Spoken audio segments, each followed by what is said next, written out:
Okay. So here you have this muscle. So we call this muscle now here sternocleidomastoid. Now, and then you have a muscle here.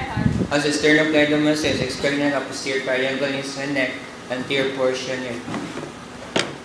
And we go up. This muscle here, kanisha, you have the inferior belly of the omohyoid muscle.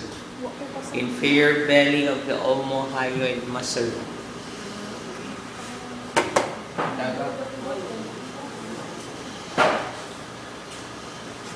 Ayan.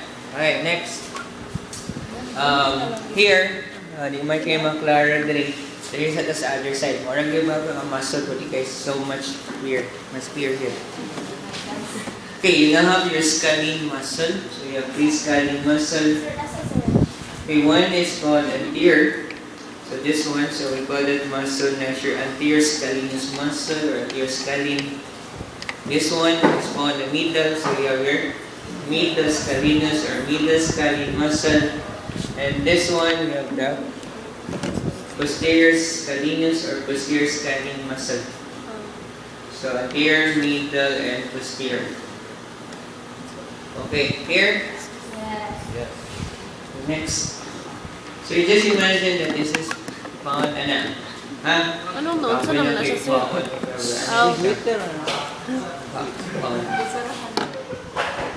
Okay, so in regards to this muscle, this one at the center, so from your sternum to your hyoid, so you have your sternohyoid muscle. Sternohyoid muscle. This would still be your sternohyoid. Another muscle here from the sternum towards your thyroid cartilage. So we call this muscle na your sternothyroid muscle. Sternothyroid muscle. Okay. Then this one, kani siya nga muscle. So we call this muscle na as your superior belly of the omohyoid muscle. Superior belly of the omohyoid. Okay, then this one from your thyroid cartilage to your kani siya? Thyroid cartilage to your hyoid bone. So we call this muscle na your thyrohyoid muscle. Thyrohyoid muscle. And then behind this one, you're gonna have your inferior constrictor muscle of the pharynx. Inferior constrictor muscle of the pharynx. Okay. So again, so not again. Then here, kaning blue, you now have your thyroid cartilage. Ang cricoid cartilage expected to be found below. So thyroid cartilage na siya, then cricoid cartilage will be this one here expected to be. So kaninga portion would be your larynx. So behind sa larynx, this one would now be your laryngopharynx.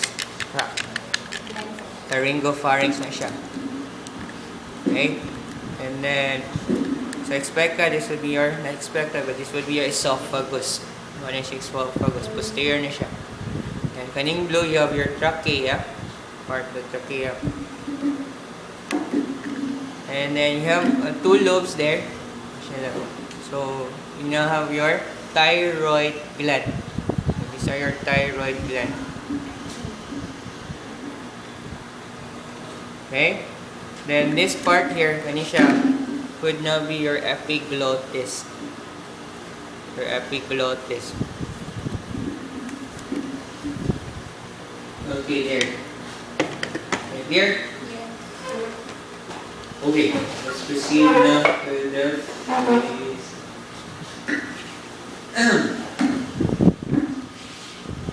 okay, here, ito na siya sumpay. You now have the frontal belly of the occipitofrontalis muscle. Frontal belly of the occipitofrontalis muscle. Then this one here, the muscle, you have your corrugator supercilii. Corrugator supercilii muscle.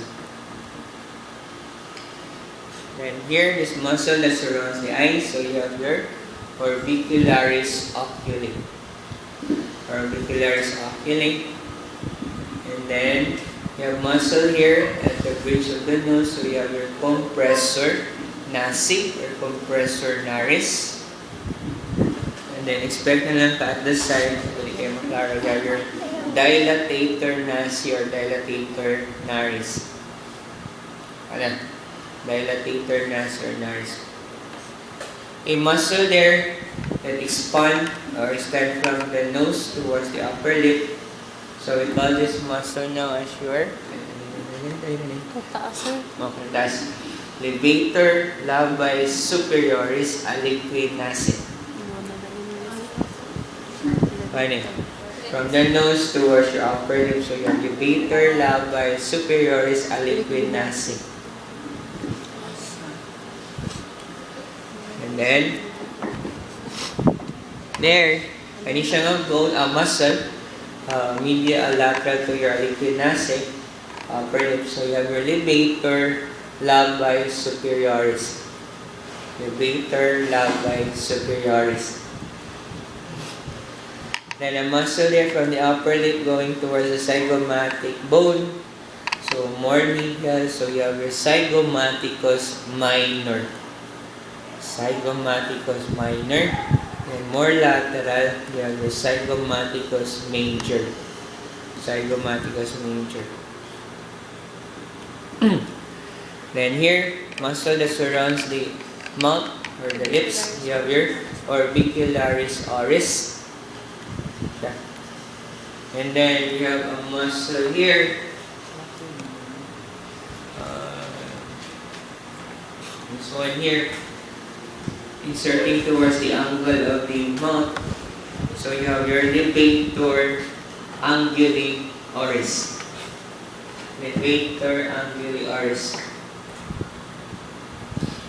Then below, you have a muscle there, the angle of the mouth. So you have your, below naman siya. So, depressor anguli oris.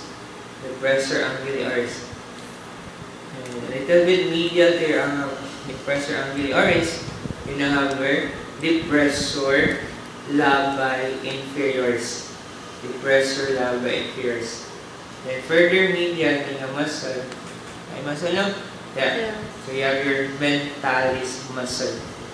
The mentalis muscle. Okay, other muscle. Here at the corner or on the mouth there, where it's fascia, you now have your risorius muscle. The risorius. And underneath the risorius, kani siya, kani. You now have your buccinator muscle. Sir?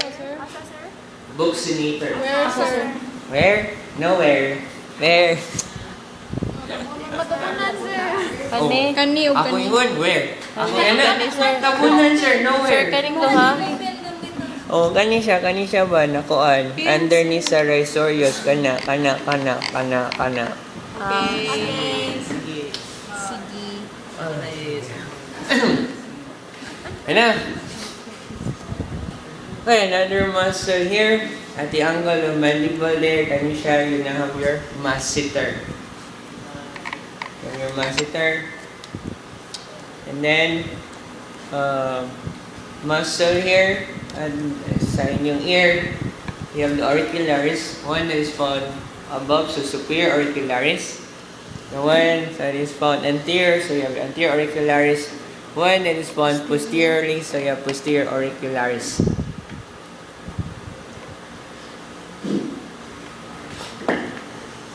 Okay, then at the back, you still have this muscle, you call this muscle now, see? Occipital belly of the occipitofrontalis muscle. Occipital belly of the occipitofrontalis muscle. And then there, yung kuya ko ng daan, sunod magbuhat niya kung press a cake.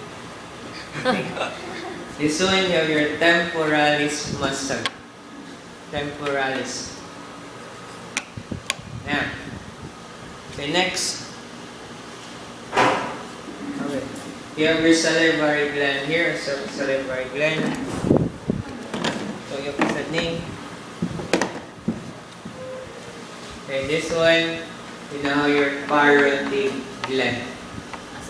Your parotid gland. Under man ang aparat sa Say salivary. salivary. Oh, na siya. Salivary gland na siya. One of the salivary gland. Ang parotid gland. Salivary. Lord, ang lupay lang